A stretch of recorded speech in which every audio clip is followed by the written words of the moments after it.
নমস্কাৰ সতী সাধনী দিৱস মই শ্ৰী ধীৰেন শৰ্মাই চেনেল ধৰ্মমালিকা অসমৰ আজিৰ ভিডিঅ'ত অসম বুৰঞ্জীৰ আধাৰত অসমৰ বীৰাংগনা চুতীয়া ৰাণী সতী সাধনীৰ বিষয়ে চমুকৈ আলোচনা কৰিবলৈ ওলাইছোঁ। সতী সাধনী শদিয়াৰ চুতীয়া ৰজা ধৰ্মধ্বজ পালৰ ছোৱালী, স্বামী চুতীয়াৰাজ নীতিপাল। চুতীয়া জাতিৰ ৰাণী বীৰাংগনা সতী সাধনী। শদিয়া হৈছে পুৰণি বিদৰ্ভ নগৰ বা কুণ্ডিল নগৰ, ৰজা ভীষ্মকৰ ৰাজধানী। শ্ৰীকৃষ্ণৰ প্ৰথমা ভাৰ্যা ভীষ্মক ৰজাৰ জীয়াৰী ৰুক্মিণী দেৱীৰ জন্মস্থান কুণ্ডিল নগৰ। চুতীয়াসকল ৰজা ভীষ্মকৰ বংশধৰ। ভীষ্মক ৰজাৰ বংশৰ বীৰবল নামেৰে এজন দুখীয়া মানুহে সপোনত প্ৰাপ্ত নিৰ্দেশ অনুসৰি এজোপা গছৰ তলত কুবেৰ দত্ত সম্পত্তি লাভ কৰিলে। কুবেৰ দত্ত সম্পত্তি হৈছে ধন ৰত্নৰ গাগৰিৰে সৈতে এখন ঢাল, এখন তৰোৱাল, এপাত জাঠি আৰু এটা সোণৰ মেকুৰী।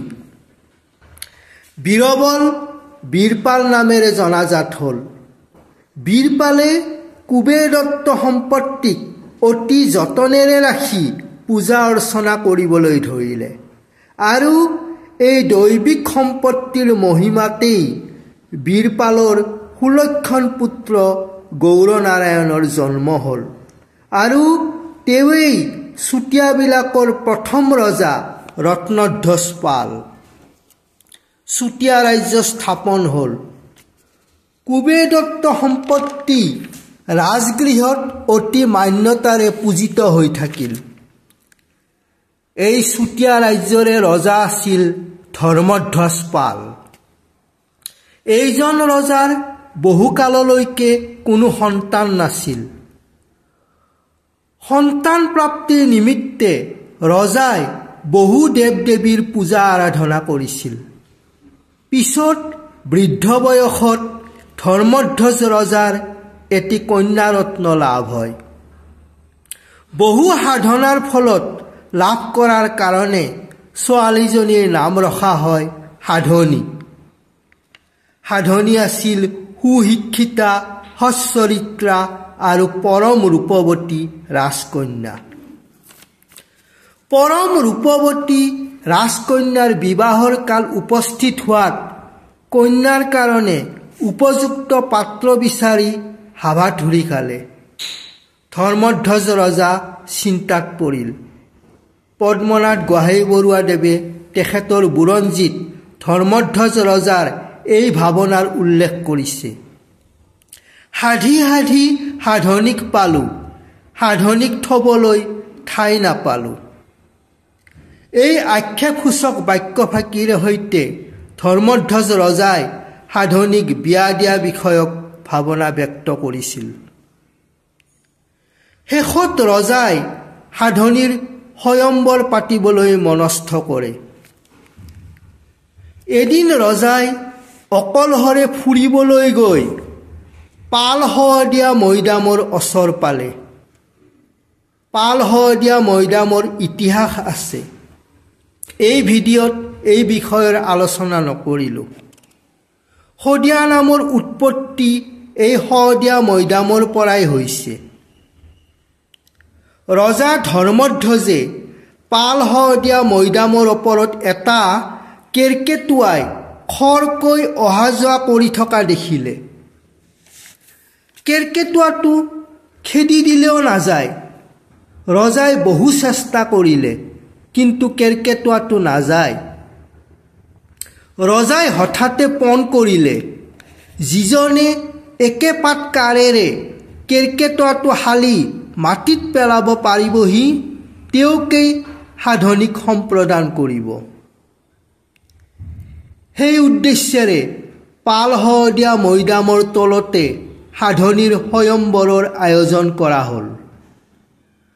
পৰম গুণৱতী ৰূপৱতী ৰাজকুমাৰী সাধনীক লাভ কৰিবৰ বাবে নানা ঠাইৰ পৰা ৰাজকুমাৰসকল আহিল, কিন্তু কোনেও কেৰ্কেটুৱাটোক বিন্ধিবলৈ গৈ সফল হ'ব নোৱাৰিলে। অৱশেষত নিতাই নামেৰে সামান্য ঘৰৰ চুতীয়া ল'ৰা এটাই আহি কেৰ্কেটুৱাটোক একে পাতকাৰেৰে মাটিত পেলালেহি। সামান্য ঘৰৰ ল'ৰা এটাৰ এই কাৰ্য দেখি স্বয়ম্বৰ সভাৰ সকলোৱে আচৰিত হ'ল। ৰজা ধৰ্মধ্বজে নিজৰ প্ৰতিজ্ঞা ৰক্ষা কৰাৰ উদ্দেশ্যে সেই সামান্য ল'ৰাটোকে স্বামীবৰণ কৰিবলৈ সাধনীক আজ্ঞা কৰিলে। ৰাজকন্যা সাধনীয়ে পিতৃ আজ্ঞা পালন কৰি সামান্য চুতীয়া ল'ৰা নিতাইক স্বামীবৰণ কৰিলে। ৰজা অপুত্ৰ হেতুকে ৰাজকন্যা সাধনীক ৰাজ্যৰ গৰাকিনী পতাৰ কথা চিন্তা কৰি ৰজা ধৰ্মধ্বজে সাধনীক লাভ কৰা চুতীয়া ল'ৰা নিতাইক ৰাজপাটত বহুৱালে। ৰাজপাটত উঠি নিতায়ে ৰাজবংশৰ ৰীতি অনুসৰি নীতিপাল নাম গ্ৰহণ কৰে।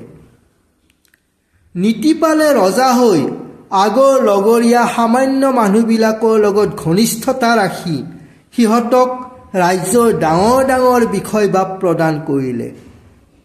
ফলত ৰাজ্যত অন্যায় উপদ্ৰৱ বাঢ়ি উঠিল। নীতিপাল গুচি অনীতিপাল হ'ল। চুতীয়া ৰাজ্যৰ দুৰৱস্থা হ'ল। আহোম ৰজাই নীতিপালৰ অন্যায় শাসনত চুতীয়া ৰাজ্যৰ দুৰৱস্থাৰ কথা শুনি আহিছিল। স্বৰ্গদেউ চুহুংমুং বা স্বৰ্গনাৰায়ণৰ সেনাপতি কনচেং বৰপাত্ৰ গোহাঁই ডাঙৰীয়াই চুতীয়া ৰাজ্য আক্ৰমণ কৰে। নীতিপালে সেই আক্ৰমণ সহিব নোৱাৰি তেওঁৰ মন্ত্ৰীক ৰাজ্যৰখীয়া পাতি চন্দনগিৰি নামেৰে পৰ্বতত আশ্ৰয় লয়। নীতিপালে আহোম ৰজাৰ কৰকাতলীয়া ৰজা হৈ থকাৰ প্ৰস্তাৱ দিয়ে, কিন্তু আহোম সেনাপতিয়ে 12টা হাতী, কুবেৰ দত্ত সম্পত্তি আৰু সাধনী ৰাণীক সমৰ্পণ কৰিলেহে নীতিপালৰ প্ৰস্তাৱ মানি ল'ব বুলি জনালে। কিন্তু চুতীয়া ৰজাই সেই প্ৰস্তাৱত মান্তি নহ'ল। আহোম সেনাই চন্দনগিৰিলৈকে খেদি গৈ ৰজা নীতিপালৰ সৈতে যুদ্ধত লিপ্ত হ'ল। নিজৰ ৰাজ্য ৰক্ষা, জাতিক ৰক্ষা, চুতীয়াৰ ভাগ্যলক্ষ্মীৰ আহিলা, কুবেৰ দত্ত সম্পত্তিক ৰক্ষা কৰাৰ বাবে ৰাণী সাধনীয়ে বীৰাংগনা সাজেৰে নাৰী সৈন্য পুৰুষ সৈন্য লগত লৈ পৰাক্ৰমেৰে আহোম সেনাৰ সৈতে যুদ্ধ কৰি আহোম সেনাক পৰাস্ত কৰিবলৈ ধৰিলে। ৰাণী সাধনীৰ বাহিনীয়ে পৰ্বতৰ ওপৰৰ পৰা শিল আদি দলিয়াই আহোম সৈন্যক মাৰিলে। যুদ্ধত নীতিপালৰ মৃত্যু হোৱাত আহোম সেনাপতি কনচেং বৰপাত্ৰ গোহাঁয়ে সাধনীক আত্মসমৰ্পণ কৰিবলৈ কয়। ৰাণী সাধনীয়ে সদৰ্পে সেই আজ্ঞা অৱজ্ঞা কৰিলে। আহোম সেনাপতিয়ে বলেৰে সাধনীক ধৰিবলৈ আগবাঢ়ি গৈছিল। তেতিয়া চুতীয়া ৰাণীয়ে চুতীয়া ৰাজ্যৰ অতি পূজ্য ভাগ্যলক্ষ্মীৰ আহিলা, কুবেৰ দত্ত সম্পত্তি, ঢাল, তৰোৱাল, জাঠি আৰু সোণৰ মেকুৰী হাতত তুলি ল'লে।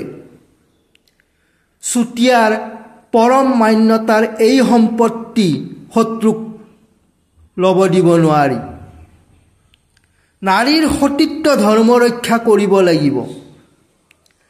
আহোমৰ অধীনতা স্বীকাৰ কৰাতকৈ মৃত্যুৱেই শ্ৰেয় বুলি ভাবি চুতীয়া ৰাণী সাধনীয়ে চন্দনগিৰি পৰ্বতৰ টিঙৰ পৰা গুহাতলীয়া কুণ্ডলৈ জঁপিয়াই প্ৰাণত্যাগ কৰে।